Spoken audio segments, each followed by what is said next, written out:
चला, आवाज येते का?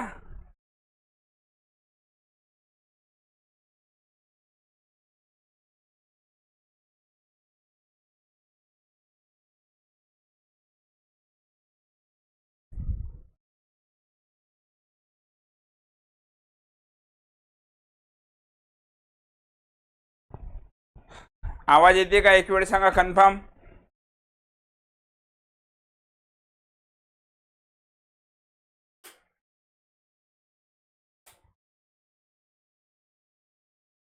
आवाज येत आहे माझा?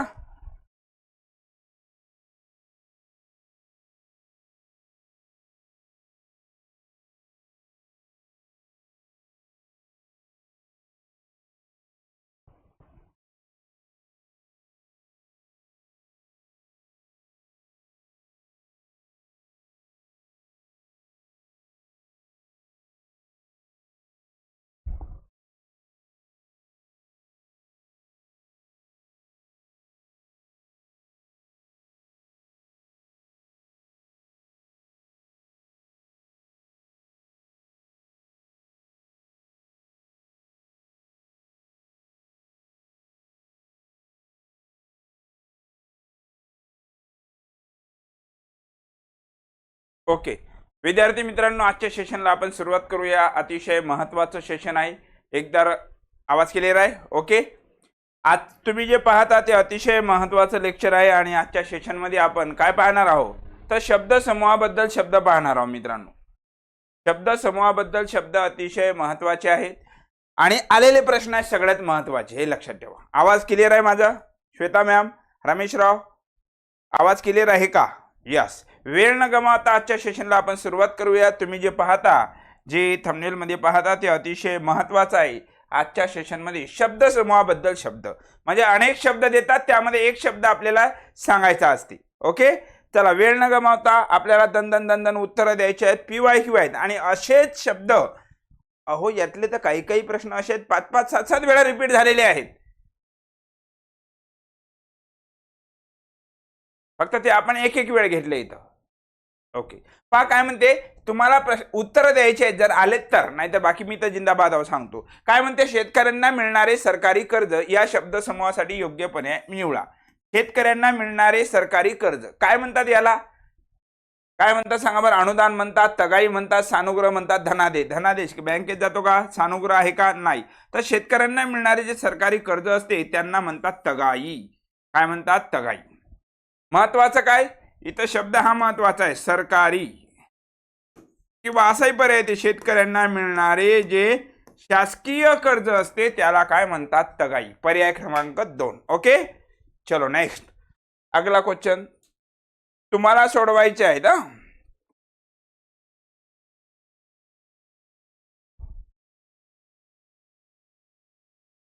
अनुदान म्हणत नाहीत, त्याला तगाई म्हणतात. काय म्हणतात? तगाई. शासकीय कर्ज आहे त्याला काय म्हणतात? तगाई. पुढचा प्रश्न, दुःखामुळे सोडलेला जो दीर्घ श्वास असतो त्याला काय म्हणतात? दुःखामुळे सोडलेला जो दीर्घ श्वास असतो त्याला हतबलता म्हणणार का? नाही म्हणणार. काय म्हणणार? त्याला सुस्कारा म्हणतात. दुःखामुळे सोडलेल्या दीर्घ श्वासाला काय म्हणतात? तर सुस्कारा. काय म्हणतात? सुस्कारा. पर्याय क्रमांक 2. कोण सांगितलं सगळ्यात पहिलं उत्तर? शाबाश, व्हेरी गुड. चलो नेक्स्ट. पुढचा प्रश्न तुम्हाला सोडवायचा आहे. भाकरी करण्याची, महिला मंडळ तुम्हाला यायला पाहिजे, नाही तर भाकरी करून काही फायदा नाही तुमचा. भाकरी करण्याची लाकडी परात, फायदा नाही म्हणजे पहिले वापरत जाते नाव, आता वापरत नाही म्हणा सर. लाकडी करण्याची लाकडी परात याला शब्दसमूहासाठी योग्य शब्द. PYQ आहे ते, आणि PYQ मध्ये जे पर्याय असतात ते तसेच आपल्याला ठेवावं लागतात. आणि आपली जे संपूर्ण मराठी व्याकरण प्लस शब्द संग्रहाची बॅच आपण घेतो विद्यार्थी मित्रांनो, अतिशय महत्वाचे शब्द आहे. सांगा बरं, उत्तर सोडवा. भाकरी करण्याची लाकडी परात, काठवट असं नाही म्हणत, तर त्याला आपण काथवट म्हणतो. पहा, दुसरा आणि तिसरा शब्द फक्त इथं त आणि इथं थ आहे, तर काय पाहिजे आपल्याला? थ पाहिजे. थ, काथवट. भाकरी करण्याची लाकडी परात. क्लिअर? चला पुढचा प्रश्न तुमच्यासाठी, चला सोडवा. चुकला नाही पाहिजे भाऊ, सांगा फास्ट.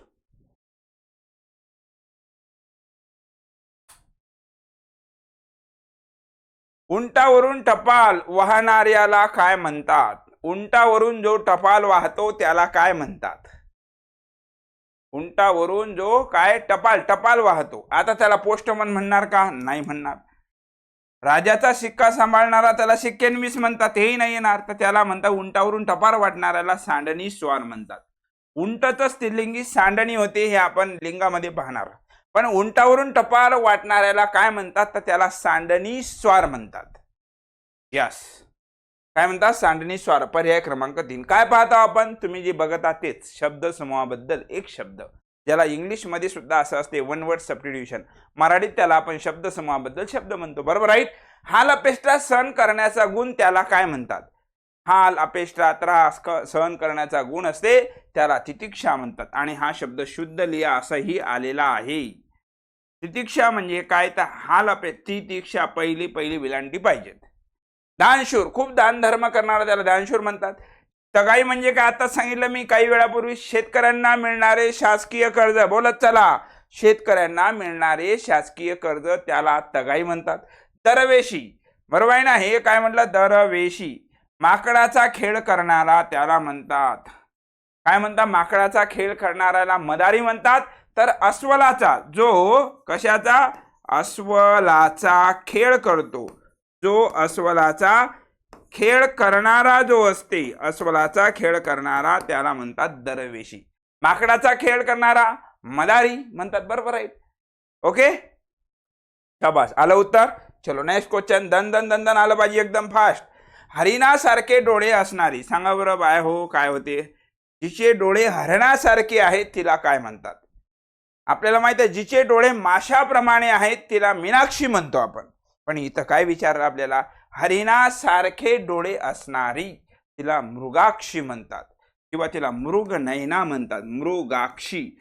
जिचे डोळे कशासारखे आहेत? ऐ भपाऱ्या बोल ना बे. जिचे डोळे कशाप्रमाणे आहेत? तर हरिणाप्रमाणे डोळे असणारी तिला मृगाक्षी म्हणतात. आणि काय सांगितलं मी? मीनाक्षी म्हणजे काय? माशाप्रमाणे डोळे असणारे. Okay, clear? चलो शाबाश. असेच उत्तर तुम्हाला यायला पाहिजेत. जोड्या लावायच्या आहेत.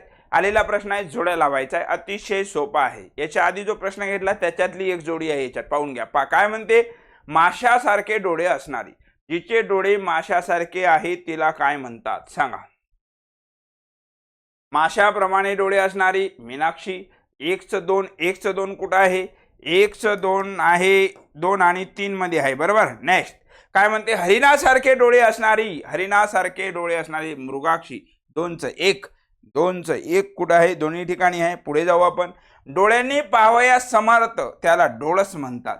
3:4 कुठं आहे? 3 नंबरला आहे दाजी, म्हणून उत्तर पर्याय क्रमांक 3. जिचे डोळे मदिरेप्रमाणे आहेत. बरोबर आहे ना? जिचे डोळे मदिरेप्रमाणे धुंद, मदिरा म्हणजे 90 दारू होते मॅडम. जिचे डोळे मदिरेप्रमाणे धुंद करणारे आहेत अशी तिला मदिराक्षी म्हणतात. तर हे 4 प्रश्न इथं तयार झाले. 4 कोणते हो? नंबर 1 माशाप्रमाणे डोळे असणारी मीनाक्षी, हरिणासारखे डोळे असणारे मृगाक्षी. लक्षात ठेवा मॅडम. डोळ्यांनी पाहावयास समर्थ त्याला म्हणतात डोळस. जिचे डोळे मदिरेप्रमाणे धुंद करणारे आहेत तिला म्हणतात मदिराक्षी.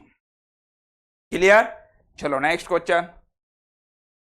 आणि भाऊ आपली बॅच जी आहे, म्हणजे आता तुम्ही पाहिलं व्याकरण बी घेताव. आता आणखी 2-4 दिवस आपलं शब्द झाले की लगेच आपण व्याकरणचा भाग, म्हणजे दोन्ही बरोबर व्यवस्थित चालू राहिले.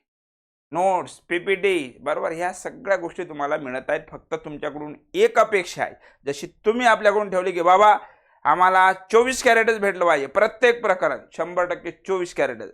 पण जे काही मित्रमंडळी आहेत नवीन, की जे अजून तुमच्या संपर्कात आहेत पण त्यांना आपल्या बॅचबद्दल माहीत नाही, तर बाबांनो मित्रांनो त्यांना कृपया करून आपल्या घे भरारीबद्दल सांगा की बाबा तू जे मोफत लेक्चर आहेत तेवढे तरी पाय, 100% पाय, आणि तुला जर आवडले तर 100% बॅच घे. एवढं तुम्ही सांगायला पाहिजे, अशी तुमच्याकडून मला अपेक्षा आहे. ओके, चला डोळ्याला.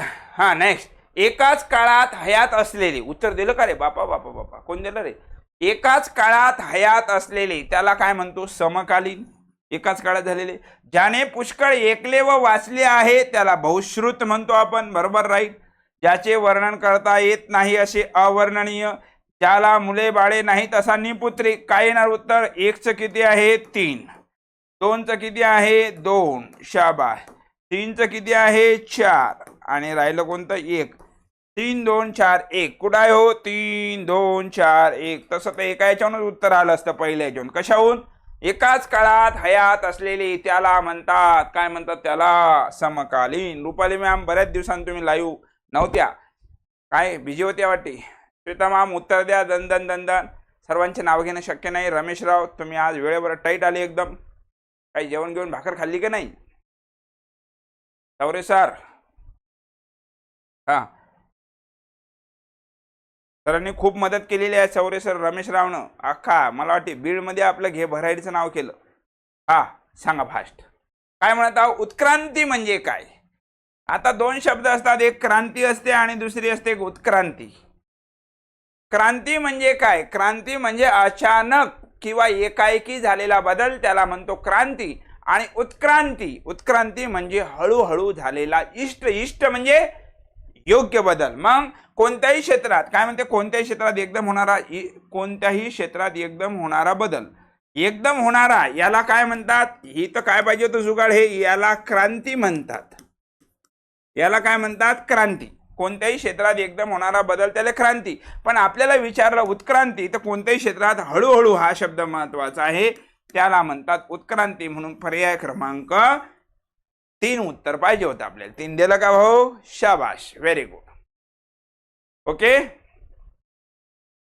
म्हणजे शब्द समूहाबद्दल असे 3 लेक्चर घेणार PYQ चे. भाग 1 आजचं, उद्या भाग 2, त्याच्यानंतर भाग 3, त्याच्यानंतर आणखी डबल जेव्हा शब्दात आपण वळेल तर थेरीचाही भाग घेणार. म्हणजे परीक्षा कुठली द्या भाऊ, MPSC पासून तर गट क पर्यंत एकच, फक्त घे भरारी वांडे गुरुजी या. बाकी तुम्हाला दुसरं काही पुस्तक कुठलं वाचायची गरज राहणार नाही. छाती टोकपणे सांगतो आपण. ओके. डबल काय म्हणलं? क्रांती. क्रांती म्हणजे काय? अचानक झालेला बदल किंवा एकाएकी झालेला बदल. आणि उत्क्रांती म्हणजे काय? तर हळूहळू घडून येणारा बदल. पर्याय क्रमांक 3. चलो बोलो. तोंडातोंडी चालत आलेली गोष्ट. तोंडातोंडी म्हणजे आजीनं सांगितले आपल्याला, आपण सांगितलं आपल्या नातवाले, एखादी गोष्ट जी तोंडातोंडी चालत येते तिला काय म्हणतात? तिला म्हणतात दंतकथा. आणि हे जे आहे भाकड कथा, भाकड कथा म्हणजे निरर्थक गोष्टी. महिला मंडळ निरर्थक, काय सांगितलं? लक्षात ठेवा. भाकड कथा म्हणजे निरर्थक गोष्टी ज्या असतात त्याला म्हणतात भाकड कथा. दंतकथा, तोंडातोंडी चालत आलेल्या गोष्टी, त्याला दंतकथा म्हणतात. पर्याय क्रमांक 4. कधीही जिंकला न जाणारा. कधीही जिंकला न जाणारा हा अर्थ असलेला नेमका कोणता शब्द आहे? ज्याला कोणीच जिंकू शकत नाही असा तो अजिंक्य असतो. अजिंक्य, बरोबर आहे ना? जगत जेता होत नाही रे राजा. शब्द समूहात तोच्या तोच शब्द पाहिजे. वारंवार ऐकणं हेच आपलं एक यशाचं गमक आहे. इथं ज्याला कोणीच जिंकू शकत नाही किंवा कधीही जिंकला न जाणारा त्याला अजिंक्य म्हणतात. पर्याय क्रमांक 4. ओके. बोला बरं उत्तर कोण बोलते पुढे? सहोदर. सहोदर सीसेट मध्ये प्रश्न आहे, आलेला प्रश्न आहे, MPSC ला आलेला प्रश्न आहे, बरोबर आहे ना? हेच प्रश्न इतर परीक्षेला येऊ राहिले भाऊ. PYQ. सहोदर, सहोदरचा अर्थ काय? चेतन सर, सहोदर म्हणजे काय? एकाच आईच्या पोटी ज्यांचा जन्म झाला त्याला म्हणतात सहोदर. मग असा पर्याय कुठे आहे पहा. कवीला व वाचकाला एकसारखा अनुभव, काही घेणदेण नाही. 2 पदार्थाचे गुणधर्म, काही भपारे आणते. एकाच आईच्या पोटी जन्मलेले, हे बरोबर आहे. एकाच साच्यात बसलेले, वा रे वा. क कुठं आहे? आता काहीले उत्तर बी येते इथं. मॅडम पण तुम्ही करता घाई, अति घाई संकटात नाही. पायतान खाली पर्याय पाहत ना. क आता योगा इथं क आहे, खाली बी फक्त क बरोबर 3 नंबरला दिलं म्हणजे काही प्रॉब्लेम राहणार नाही. पण इथं खालीवर होऊ शकते पर्याय पेपरात. त्याच्यामुळे सीसेट जेव्हा असते अ बरोबर ब बरोबर काळजीपूर्वक प्रश्न पायाचा, सत्सक विवेकबुद्धी प्रसंगा धावदान एकदम टकाटक असलं पाहिजे. सहोदर म्हणजे काय? तर एकाच आईच्या पोटी जन्म झाला त्याला म्हणतात सहोदर. कुठं आहे असं? क. पर्याय क्रमांक 3 बरोबर आहे राजा. चलो. मनकवडा. आपण म्हणतो भाऊ तू मनकवडा आहेस. मनकवडा आहे म्हणजे काय रे? मनकवडा म्हणजे काय? जो मनातील जाणतो एखाद्याच्या त्याला काय म्हणतो आपण? मनकवडा. मनातील जाणणारा त्याला म्हणतात मनकवडा. मनाने मोठा असलेला होते का? कवडी चुंबक होते का, प्रेमळ होते का, दुसऱ्याच्या मनातले ओळखणारा त्याला म्हणतात मनकवडा. ओके, दुसऱ्याच्या मनातील ओळखणारा त्याला म्हणतात मनकवडा. काय पाहताव? शब्द समूहाबद्दल शब्द. चला बोला बरं, शब्द समूहाबद्दल शब्द सांगायचे आहेत तुम्हाला. दुसऱ्याच्या सांगण्याप्रमाणे वागणारी व्यक्ती, दुसऱ्याच्या सांगण्याप्रमाणे वागणारी व्यक्ती काय म्हणते त्या? द्रढाचार्य होते का? नाही. कळसूत्री बाहुली. कळसूत्री बाहुली म्हणजे गुळाचा गणपती, म्हणजे याला म्हणतात मंदबुद्धीचा. हा अलंकारिक शब्द आहे. मंदबुद्धीचा त्याला म्हणतात गुळाचा गणपती. मनकवडा आता सांगितलं, दुसऱ्याच्या मनातील जाणणारा. जो दुसऱ्याच्या मनातील जाणतो त्याला मनकवडा म्हणतात. आता इथं काय बोललो? दुसऱ्याच्या सांगण्याप्रमाणे वागणारे व्यक्ती त्याला कळसूत्री बाहुली म्हणतात. पर्याय क्रमांक 2. मृत्यूवर विजय मिळविणारा. जो मृत्यूवर विजय मिळवतो, अजिंक्य, मृत्युंजय, अजात शत्रू, असंभव. असंभव येईल का? नाही. अजात शत्रू म्हणजे काय हो? ज्याला कोणी शत्रू नाही, ज्याला कोणीच शत्रू नाही, कोणीच शत्रू नाही त्याला म्हणतात अजातशत्रू. अजिंक्य, ज्याला कोणी जिंकू शकत नाही. मग असे सांगितलं, ज्याला कोणीच जिंकू शकत नाही, कोणीही जिंकू शकत नाही त्याला म्हणतात अजिंक्य. बरोबर राईट का? आता राहिला कोणता? मृत्यूवर विजय मिळविणारा मृत्युंजय.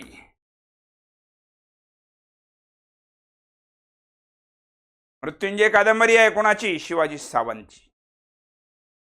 पर्याय क्रमांक 2. असे उत्तर यायला पाहिजे. लवाद म्हणजे काय? ज्याला आपण इंग्लिशमध्ये आर्बिट्रेटर म्हणतो. लवाद. लवाद म्हणजे काय? तर दोन पक्षाच्या बाजूने, म्हणजे एखादं भांडण मिटवण्यासाठी नेमलेला जो मध्यस्थी असतो त्याला म्हणतात लवाद. स्वतःहून मध्यस्थी करणारा नाही, लादला गेलेला मध्यस्थ नाही. उभय पक्षाच्या, उभय म्हणजे दोन, उभय पक्षाच्या सहमतीने नेमलेला मध्यस्थ त्याला म्हणतो लवाद. म्हणजे बा दोन्ही पक्ष एखाद्या भांडण झालं तर आपण काही लोकायले म्हणतो की बा ठीक आहे, हे जे म्हणतील ते पूर्व देश आपण मान्य करणार. म्हणजे उभय म्हणजे दोन्ही पक्षाच्या सहमतीने नेमलेला जो मध्यस्थ असतो त्याला म्हणतात लवाद. पर्याय क्रमांक 3. ओके, सांगा उत्तर काय आहे? अचूक अर्थ स्पष्ट करणारा शब्द समूह निवडा. चव्हाटा. चव्हाटा म्हणजे चौक म्हणतो. चौक म्हणजे काय? 4 रस्ते जिथं एकत्र भेटतात त्याला म्हणतात चौक. चौकला म्हणतात चव्हाटा. बाकी पर्याय कोणता लागते का पहा. चव्हाटा. घरामधील भांडणे सोडवण्यासाठी असलेली जागा. वा रे वा. ग्रामपंचायतीसाठी असलेली जागा नाही. चकाट्यासाठी असलेली जागा नाही. तर 4 रस्ते एकत्र येतात ती जागा त्याला म्हणतो चव्हाटा. आपण म्हणतो ना घरचे भांडण चव्हाट्यावर नको आणू. बरोबर आहे का? चव्हाटा म्हणजे काय? तर 4 रस्ते एकत्र येतात ती जागा त्याला म्हणतात चव्हाटा. खालील शब्दाकरिता योग्य शब्दसमूह ओळखा. अष्टावधानी. कसा असला पाहिजे माणूस? अष्टावधानी असला पाहिजे. बरोबर आहे ना? प्रेझेन्स ऑफ माइंड असला पाहिजे. अनेक गोष्टीत जो एकाच वेळी लक्ष देतो त्याला म्हणतात अष्टावधानी. अनेक गोष्टीत एकाच, म्हणजे हे नाही बरं, नाही तर एकाच गोष्टीत एका वेळी नाही, हे नाही बरं, त्याला अष्टावधानी. ते तर एकदम हेमाळसूत्र म्हणू आपण. एका वेळी एकच म्हणते. अनेक गोष्टीत सभोवार लक्ष देणारा घरात पाणी घालते. अनेक गोष्टीत एकाच वेळी लक्ष देणारा त्याला म्हणतात अष्टावधानी. 8 दिशाकडे याचा काही संबंध आहे का रे बाबा? नाही. पर्यायच भेटला नाही, येईल टाकेल चौथा बरोबर. अनेक गोष्टीत जो एकाच वेळी लक्ष देतो त्याला म्हणतात अष्टावधानी. पर्याय क्रमांक 3. ओके. आणि लेक्चर पाहत असताना ॲपमध्ये तुम्ही कंटेंटमध्ये जायचं. कंटेंटमध्ये गेल्यावर बरोबर तुम्हाला क्रमानं लावलेले आहेत. एखाद्याला जर मागं पुढे असं वाटलं अरे लेक्चर कसं काय मागं पुढे नाही, ते तुम्ही क्लिक बरोबर केलं नाही. कंटेंटमध्ये जायचं. कंटेंटमध्ये बरोबर भाषा, लिपी, व्याकरण पासून सुरुवात आहे. जसं घेतलं आपण शब्दा जाती क्रमानं लावल्या बरोबर. काय टेन्शन नाही घ्यायचं. कंटेंटमध्ये पाहायचं बरोबर. हां, खालील शब्दाकरिता पर्याय उत्तरातील योग्य शब्दसमूह ओळखायचा. आगंतुक. आगंतुक म्हणजे काय? म्हणजे आपण हा शब्द येऊ नाही गेला, जो न सांगता अचानक घरी येतो पाहुणा त्याला म्हणतो आगंतुक. जो तिथी वार गीर काही सांगत नाही, डायरेक्ट धडकते घरी कारण आगंतुकचा अपोजिट म्हणजे विरुद्धार्थी होते निमंत्रित होते, बरोबर आहे ना. तिथीवार न ठरवता आलेला त्याला म्हणतात आगंतुक. तिथीवार न ठरवता आलेला त्याला आगंतुक म्हणतात. आधी जन्मलेला त्याला म्हणतात, काय म्हणतात, आधी जन्मलेला त्याला अग्रज म्हणतात. काय म्हणतात, अग्रज. आणि जो मागून म्हणजे नंतर जन्मलेला त्याला अनुज म्हणतात. काय म्हणतात, अनुज. तिथीवार ठरवून आलेला त्याला अतिथी म्हणतात. काय म्हणतात, अतिथी. बरोबर आहे ना. काय म्हटलं मी, अतिथी हा शब्द असा लिहिला. विचारला काय आपल्याला, आगंतुक, तिथीवार न ठरवता आलेला. बरोबर, राईट. काय म्हणतात चेतनराव, यस सर, कॉल करा, मला काही अडचण नाही, 100% मेसेज करा तुम्ही. हा, काही समस्या असेल तुमची सांगतो मी, तुम्हाला गाईड करतो. आगंतुक झालं. चला नेक्स्ट. निशाचर म्हणजे काय. निशा, निशा म्हणजे रात्र. सांगितलं समानार्थी शब्द पाहून घ्या. निशा म्हणजे रात्र, निशा म्हणजे यामिनी. बरोबर, राईट का. तर मग काय होते, निशाचर. चर म्हणजे चरणारे, चरणारे म्हणजे फिरणारे. दान धर्म करणारा होईल का, एकाच गोष्टीचा नाद करणार. रात्री फिरणारे, रात्री फिरणारे त्याला म्हणतात निशाचर. मॅडम उत्तर द्या धनधन, नुसतं बसू नका, टाईट बसलं पाहिजे खुर्चीवर. पेज घ्या, आता उत्तर आले पाहिजे डायरेक्ट तुम्हाला. अख्ख्या गावानं उत्तर दिल्यावर तुम्ही उत्तर सांगता, तशानं कसं होईल. योग्य वेळेत आलं पाहिजे उत्तर. आपल्याला जोड्या लावायचं आहे. आत्ताच यातले 2 जोड्या लावा. मी मागच्या प्रश्नात त्याचं स्पष्टीकरण दिलं. चला लावा बरं. काय म्हणते, आधी जन्मलेला. आधी जन्मतात त्याला अग्रज म्हणतात. 1चं 3 कुठं आहे, 1चं 3 नंबरला आहे. दणकणी मारायचं, पुढे जायचं. पण इथं नाही पुढे जायचं, इथं सगळं सांगावं लागेल. पेपरातला विषय आहे. एक माहिती आहे तुम्हाला, आधी जन्मलेला. आधी जन्मलेले काय म्हणतात, अग्रज. 1चं 3 कुठं आहे, 3 नंबरलेच आहे, पुढे जायचं. बाकीचं काय हिंदीनं. नाही तर मग येते तर करत बसायचं, टाइमपास नाही करायचा. पूर्ण पेपर वेळेत सॉल्व्ह झाला पाहिजे. मागून जन्मलेला त्याला अनुज म्हणतात. तिथीवार न ठरवता आलेला आगंतुक म्हणतात. आणि उदयाला येत असलेला उद्योन्मुख. ओके, पर्याय क्रमांक 3. किती आहे, पर्याय क्रमांक 3. चला पुढचा प्रश्न सोडवा. सांगा काय म्हणतात याला. Yes, very good. काय म्हणते, मोफत कोरडा शिधा मिळण्याचे ठिकाण. लक्ष द्या. असं जेव्हा वाक्य येते, वाक्य येते म्हणजे आलेलाच प्रश्न आहे. मोफत कोरडा शिधा. शिधा म्हणजे काय, धान्य. बरोबर, शिधा म्हणजे धान्य. मोफत कोरडा शिधा मिळण्याचे ठिकाण. अशी संस्था, असं ठिकाण की जेथे बाबा काय मिळते, मोफत शिधा मिळते, धान्य मिळते, त्याला म्हणतो आपण सदावर्त. काय म्हणतो, सदावर्त. मग अन्नछत्र कशाला म्हणतो आपण. आता अन्नछत्र म्हणजे काही धर्मार्थ ठिकाणं असते, किंवा काही मंदिरं असतील, काही हे असतील, त्या ठिकाणी विशिष्ट असे असतील, तिथंच दिलं जातं, त्यालाही अन्नछत्र म्हणतात. पण असं शब्दशः जेव्हा येईल, मोफत कोरडा शिधा मिळण्याचं ठिकाण, तेव्हा उत्तर 100% काय लिहिलं पाहिजे तुम्ही, सदावर्त लिहिलं पाहिजे. काय म्हणतात, सदावर्त. पर्याय क्रमांक 3 हे उत्तर लिहिलं पाहिजे. चांदणे असलेला पंधरवाडा.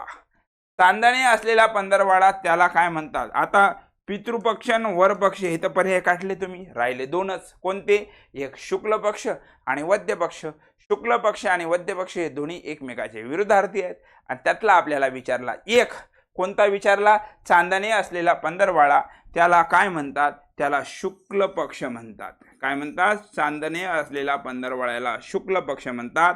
आणि अंधाऱ्या रात्रीचा पंधरवाडा काय म्हटलं, अंधाऱ्या रात्रीचा पंधरवाडा याला काय म्हणतात. कोण सांगते, अंधाऱ्या रात्रीचा पंधरवाडा त्याला वद्य पक्ष म्हणतात. त्याले 2 प्रश्न तयार. चांदण्या रात्रीचा पंधरवाडा त्याला शुक्ल पक्ष म्हणतात किंवा शुद्ध पक्ष म्हणतात. आणि वद्य पक्ष, अंधाऱ्या काय म्हटलं, अंधाऱ्या रात्रीचा पंधरवाडा त्याला कृष्ण पक्ष असंही म्हणतात. कृष्ण सावळे होते ना, कृष्ण पक्ष म्हणजे वद्य पक्ष. झाला प्रश्न तयार. म्हणजे स्पष्टीकरण खूप अतिशय महत्वाचं आहे मित्रांनो, अतिशय. आणि वारंवार आलेलं. जमिनीवर आणि पाण्यात दोन्ही ठिकाणी राहू शकणारा, जो जमिनीवर आणि पाण्यात दोन्ही ठिकाणी. आता बेडूक, बेडूक आपल्याला माहित आहे, बेडूक जमिनीवर बी राहते, पाण्यात बी उडी मारलं तरी राहते. बरोबर, राईट का. त्याला म्हणतात उभयचर. उभय म्हणजे 2, जमिनीवर राहू शकते, पाण्यातही राहू शकते, त्याला म्हणतात उभयचर. निशाचर म्हणजे रात्री फिरणारा. जलचर म्हणजे फक्त पाण्यात राहणारे. चराचर, चराचर म्हणजे सगळ्या सृष्टीत राहणारे. बरोबर आहे ना. आणि आपल्याला विचारलं की बाबा जे काय जमिनीवर आणि पाण्यात दोन्ही ठिकाणी राहू शकतात त्याला उभयचर म्हणतात. काय म्हणतात, त्याला उभयचर म्हणतात. मूर्खपणाचा सल्ला देणारा, मूर्खपणाचा सल्ला देणारा त्याला उंटावरचा शहाणा म्हणतात. उंटावरचा शहाणा म्हणजे मूर्ख मनाचा सल्ला देणारा. अकलेचा कांदा म्हणजे मूर्ख मनुष्य. अकलेचा कांदा म्हणजे जो मूर्ख मनुष्य आहे त्याला अकलेचा कांदा म्हणतात. आणि अकलेचा खंदक हा एक शब्द आहे, याच्या जवळचाच खंदक. अकलेचा खंदक म्हणजे अतिशय मूर्ख माणूस. दोन्ही मूर्खच आहेत, पण एक खंदक म्हटलं की अतिशय हा शब्द वापरायचा.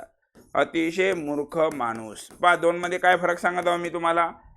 अकलेचा कांदा म्हणजे मूर्ख मनुष्य, बरोबर आहे का. आणि अकलेच ऍक्च्युली हे काय आहे शब्द समूहात विचारला येईन, पण हे अलंकारिक शब्द आहेत. तसे नियमाने पाहिले तर हे अलंकारिक मध्ये सुद्धा म्हणतात. अकलेचा खंदक म्हणजे अतिशय मूर्ख, बरोबर आहे ना.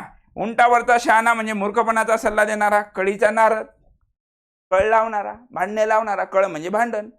आणि विचारला आपल्याला मूर्खपणाचा सल्ला देणारा, त्याचं उत्तर आहे उंटावरचा शहाणा. तितिक्षा हा प्रश्न येऊन गेला, वेगळ्या पद्धतीने विचारला होता, त्यामुळे इथे जास्त बोलण्याची गरज नाही. उलटा विचारला होता. काय? हाल अपेष्टा सहन करण्याचा गुण. मागे येऊन गेला ना, आणि 5-7 वेळा रिपीट झालेला प्रश्न आहे, कमीत कमी. बरं, तितिक्षा म्हणजे काय? तर हाल अपेष्टा सहन करण्याचा गुण, त्याला काय म्हणतात? तितिक्षा. मागच्या वेळेस उलटा विचारला, वर विचारलं होतं असं, हाल अपेष्टा सहन करण्याचा गुण त्याला काय म्हणतात? त्याचं उत्तर होतं तितिक्षा. आता त्याच्यापेक्षा उलट केला. Okay, clear? चलो नेक्स्ट. जगाचे नियंत्रण करणारा त्याला म्हणतात जगत नियंता. जगाचे नियंत्रण जे अख्खा जग, जगाचे नियंत्रण करणारा त्याला जगन्नायक म्हणत नाही, त्याला जगनियंता म्हणतात.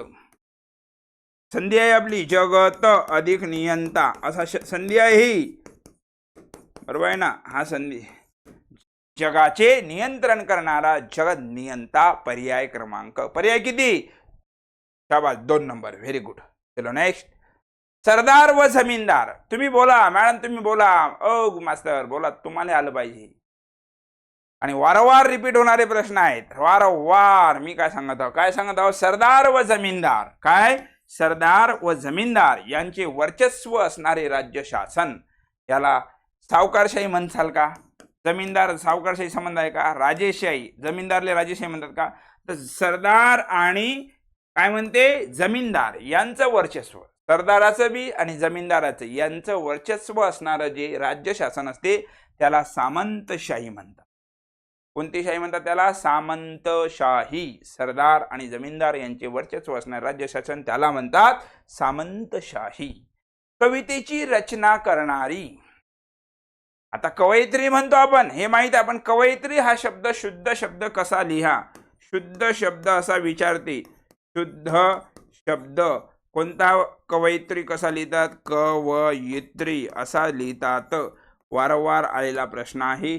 कवयित्री हा शुद्ध शब्द, बरोबर राईट. काय म्हणतात रमेशराव? काय म्हणतात सर? तुमच्यामुळे खूप फायदा झाला. धन्यवाद, धन्यवाद सर. आणि 100% मी छाडी ठोकपणे सांगतो तुम्हाला, 100% सांगतो की तुम्ही आता MPSC ची एक्झाम उद्या, गट ब ची मुख्य उद्या, गट क ची उद्या, किंवा कुठलाही परीक्षा. आता तर सरळ सेवा सगळ्या MPSC कडे गेला. मराठी शिवाय पर्याय नाही. पर्याय नाही म्हणजे आधी बी पर्यायच नव्हता, आताही बी नाही. उलट मराठी हा विषय 2 गोष्टी करते मित्रांनो. एक, तुम्हाला आउट ऑफ मार्ग देते आणि वेळेची बचत करते. कमी वेळेत जास्त मार्ग, उरलेला वेळ इतर विषयात खर्च करा आणि मार्ग ज्ञाने लागून जा. कुठलेही सरळ सेवा पा, कुठल्याही एक्झाम पा तुम्ही, बाकीचे पोलीस भरती पा, सगळं याच्या बाहेरचे प्रश्न येत नाही. हा, चुकून एखादा शब्दावर येऊ शकते. मी तुम्हाला आधी बोललो की भाऊ शब्दावर जरी आला तरी तुमचा बुद्ध्यांक एवढा आपल्या बॅचमुळे डेव्हलप होते की तुम्ही त्याचं उत्तर 100% सोडू शकता. Okay, yes. हा, कवितेची रचना करणारी कवयित्री. आता कवयित्री, इथे कवयित्री आहे, कवयित्री आहे, बरोबर राईट का. पण आपल्याला विलांटी पहिली दुसरी पाहिजे, तर पर्याय क्रमांक 2, सॉरी पर्याय क्रमांक 1, सॉरी हा, पर्याय क्रमांक 1. Very good. रमेशरावनं उत्तर सांगितलं कर बा. हाल अपेष्टा सहन करण्याचा गुण काय म्हणतात त्याला? वारंवार आलेला आहे हाल अपेष्टा. आता हा प्रश्न मीच इथं 2 वेळा घेतला, तसा परीक्षेत 7-8 वेळा येऊन गेला. टाईप करताना एक्स्ट्रा झाला. हाल अपेष्टा सहन करण्याचा गुण त्याला म्हणतात तितिक्षा म्हणतात. स्थितप्रज्ञ म्हणजे काय? जो कुठल्याही परिस्थितीत स्थिर राहतो. सुख असो, दुःख असो, संकट असो, तो हवेत उडत नाही. स्थितप्रज्ञ, त्याला स्ट्राईक म्हणतो, बरोबर आहे का. आणि हिम्मत आणि शौर्य हे तर काही इथं शब्द समूहाबद्दल शब्दच नाही. ओके, चलो. केलेल्या उपकाराची जाण नसणारा. काही जण असतात ना, फक्त कामापुरते मामा असतात. काम म्हणजे गरज सरो न वैद्य मरो, म्हणजे उपकाराची जाण बी नसते. पण इथं काय म्हणते, केलेल्या उपकाराची जाण नसणारा, ज्याला जाण नाही बा तो विसरतो त्याला कृतघ्न म्हणतात. केलेल्या उपकाराची जाण नसणारा आणि याला काय म्हणतो, जाण असणारा, याला काय म्हणतो आपण, जाण असणारा जो आहे त्याला म्हणतात कृतज्ञ. म्हणजे कृतघ्न हा शब्द कृतज्ञच्या काय आहे, विरुद्धार्थी आहे, लक्षात ठेवा. कृतघ्न म्हणजे काय, जो केलेले उपकार विसरतो त्याला कृतघ्न म्हणतात आणि केलेले उपकार जो जाणतो त्याला म्हणतात कृतज्ञ. आणि बरोबर पर्याय वाचायचा.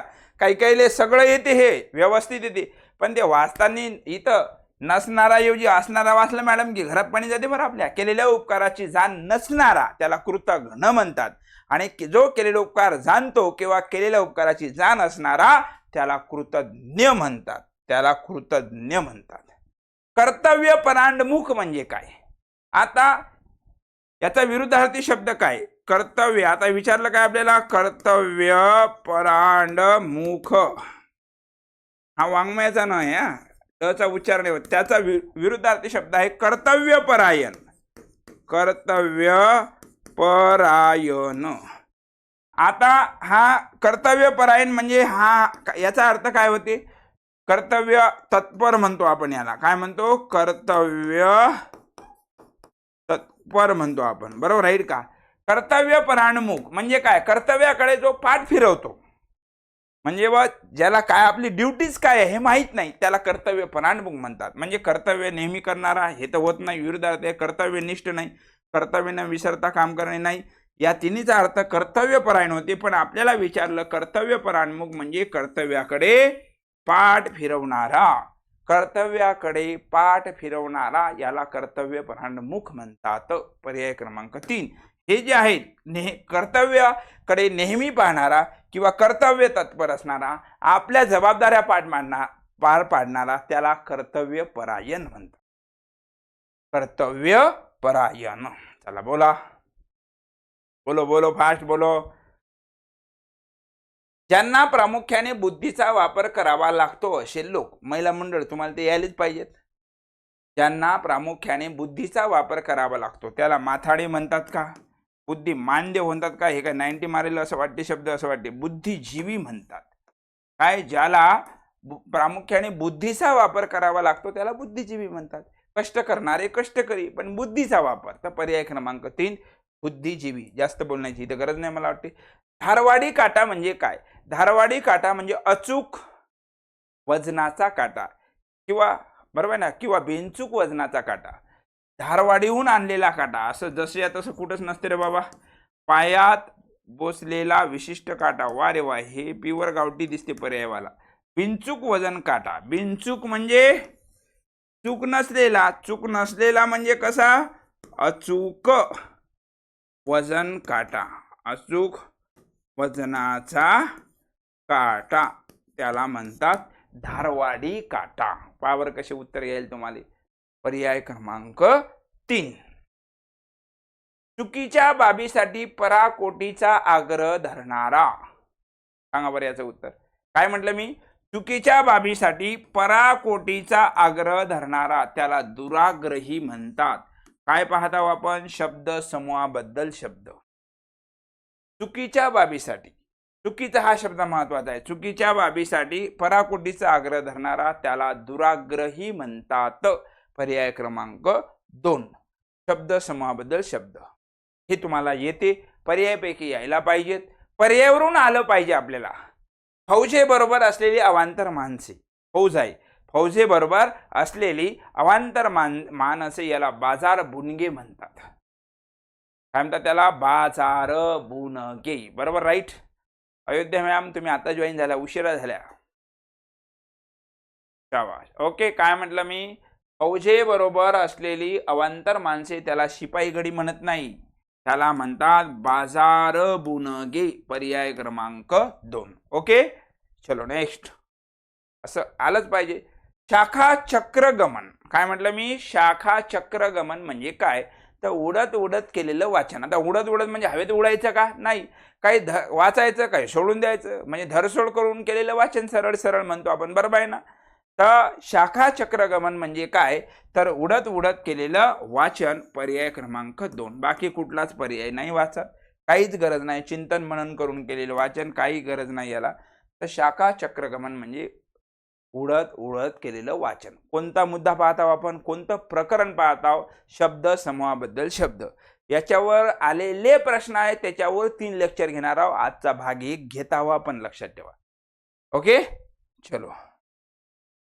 शब्द ज्याला कशाची उपमा देता येत नाही त्याला काय म्हणतात? सांगा बरं उत्तर तुम्ही. तुम्हाला यायला पाहिजे. सांगा, बोला. ज्याला कशाचीही उपमा देता येत नाही त्याला अनुपम म्हणतात. काय म्हणतात? अनुपम. त्याला कशाचीच उपमा देता येत नाही. विरूप नाही, प्रतिरूप नाही, अनुरूप नाही, विशेष नाही. आता कोण उत्तर देते फास्ट मध्ये पाहू. हे सांगा बरं. काय म्हणतात? पती पत्नीस एकत्र जेवावयास बोलावले तर त्यास काय म्हणतात? हे नवरा बायकोला एकत्र जेवायला बोलावले तर त्याला काय म्हणतात? युगल, मेहून, नरमादी, स्त्री पुरुष. पाना पर्याय कशी दिले, म्हणजे हे 2 तर सहज कटतात हो. युगल म्हणतात का मेहून म्हणतात? सांगा बरं, कोण सांगते उत्तर फास्ट मध्ये? कोण बोलते पाहिजे? पती पत्नीस एकत्र जेवायस बोलावले तर त्याला काय म्हणतात? तसं बोलायला तर पाहिजे नाही, भांडणं करतात ते. बरोबर राईट का? सांगा. 2 पैकी 1 सांगा. त्याला युगल म्हणत नाही. नाही, कोण उत्तर देईल चुकीचं? त्याला मेहून म्हणतात. मेहून, मेहुनी नाही बे, ए मेहून. काय म्हणतात त्याला? मेहून. मेहून म्हणजे काय? तर पती पत्नीस एकत्र जेवायस बोलावले तर त्या शब्दसमूहासाठी त्याला मेहून म्हणतात. लिहिण्याची हातोडी. एखाद्याचं अक्षर सुंदर असेल, टापटीप असेल, त्याला आपण काय म्हणतो? काय लेखन शैली आहे याची, 1 नंबर लिहिते. लिहिण्याची हातोडी. त्याला व्यक्तिगत शैली म्हणसाल का? लेखन कला म्हणत नाही तर त्याला आपण लेखन शैली म्हणतो. काय म्हणतो आपण? लिहिण्याची हातोडी, त्याला लेखन शैली म्हणतात. यस, बरोबर, राईट. Yes, very good.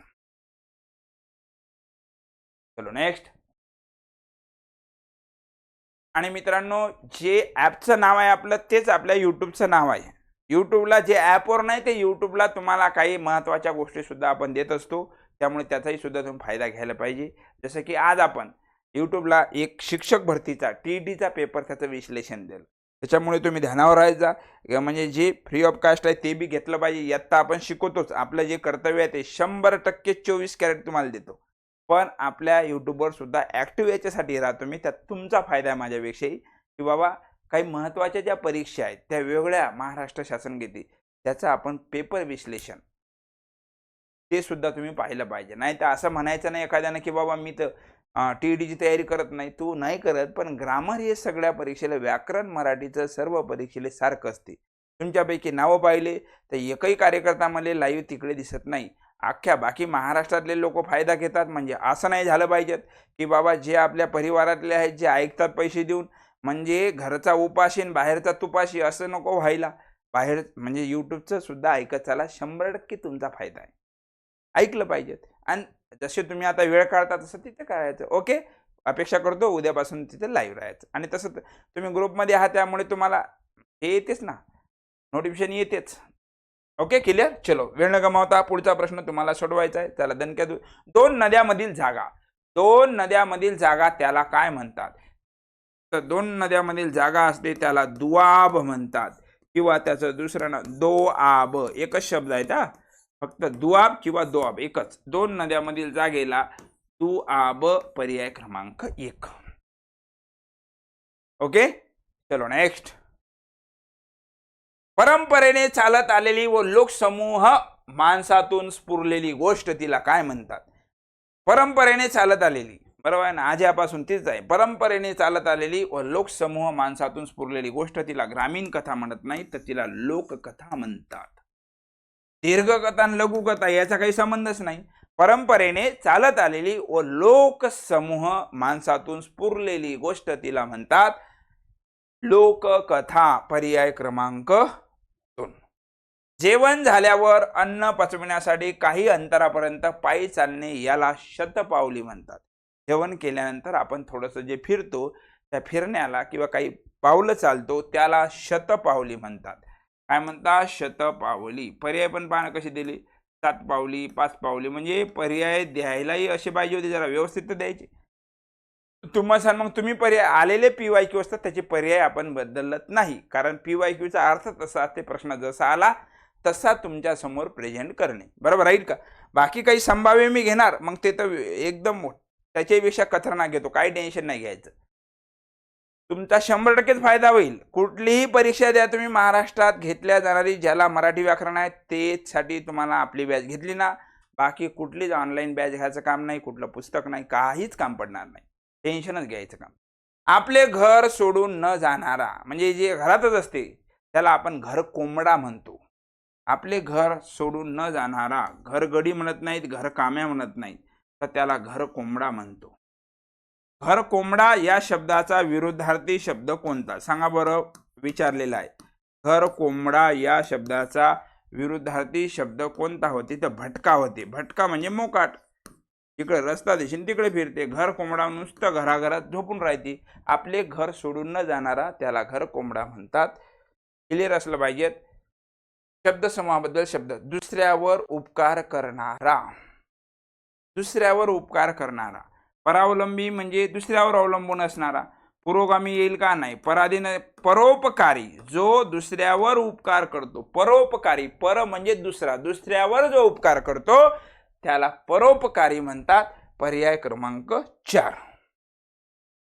लग्न समारंभातील, आता हे यायला पाहिजे, ज्या बायाचं लग्न झालं किमान तेल तरी यायला पाहिजे हे. वारे वा. लग्न समारंभातील वधू पक्षाकडून वर पक्षाला दिली जाणारी अखेरची मेजवानी त्याला काय म्हणतात? मांडव भोजन, केळवण, मांडव परतनी का गडगनेर. हा शब्द तर येतच नाही, तुम्ही ऐकला का? केळवण कधी देतात? हे आधीच असते. बरोबर राहील का? हे आधीच असते कार्यक्रम केळवणाचा. आजकाल लय फॅड आलं केळवणाचं. बरोबर आहे. त्याचे शूट मारायला लोक केळवणाचे. बरोबर आहे का? नरदेव असते फार्म मध्ये, जेवते एक पोळी ना, अख्ख्या दिवस भरायची तयारी करायला लागते त्याची. बरोबर राईट का? नवरींचंही तसंच असते बिचारीचं. 3 दिवस तयारी करा केळवणाची, काय फक्त 2 सेल्फी आणतात आणि एक शूट मारला की चालले बस. पहिले असं नव्हतं एवढं फॅड. बरं, काही अडचण नाही. असो, काय म्हणतात सांगा बरं आता? मांडव परतनी. उमा काळे मॅडमने सांगितलं. काळे मॅम, तुमचा जिल्हा सांगा एकदा. काय सांगत आहो? लग्न समारंभातील वधू पक्षाकडून वर पक्षाला दिली जाणारी अखेरची मेजवानी त्याला मांडव परतनी. बाबा, मांडवात परत डबल येऊ नका तुम्ही, डायरेक्ट घरी जा. मांडव परतनी. शाबास. चला बरं. ज्याला आई वडील नाहीत असा असलेला काय म्हणतात त्याला? सनात म्हणतो का? नाही. सनात म्हणजे ज्याला आहे. दुबळा म्हणतो का? नाही. तर पोरका म्हणतो. पोरका. पोरका झाला, ज्याला आई वडील नाहीत असा, तो त्याला पोरका म्हणतात. स्वेच्छेने केलेल्या कार्याबद्दल सन्मानाने दिला जाणारा मोबदला त्याला म्हणतात मानधन. हे आहे ते रे बाबा. काय? स्वेच्छेने. बरोबर आहे ना? स्वेच्छेने केलेल्या कार्याबद्दल, स्वेच्छेने केलेल्या कार्याबद्दल दिला जाणारा मोबदला त्याला म्हणतात मानधन. पर्याय क्रमांक 3. सामान्य लोकात अपवादाने आढळणारा सज्जन त्याला काय म्हणतात? याचं उत्तर तुमच्याकडून अपेक्षित आहे. चला बोला, फास्ट मध्ये बोला. सामान्य लोकात किंवा माणसात अपवादाने आढळणारा सज्जन त्याला युगपुरुष का युगप्रवर्तक? युगपुरुष आणि युगप्रवर्तक हे जवळपास सारखेच आहेत. लेखक म्हणतात का लोकोत्तर? तर त्याला म्हणतात लोकोत्तर.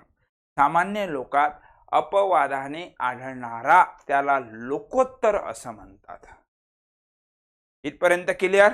आणि आजच्या सेशन मधला शेवटचा प्रश्न आहे, तुम्हाला त्याचं उत्तर द्यायचं. अनुरक्ता म्हणजे काय? याचं उत्तर सांगा काय होते.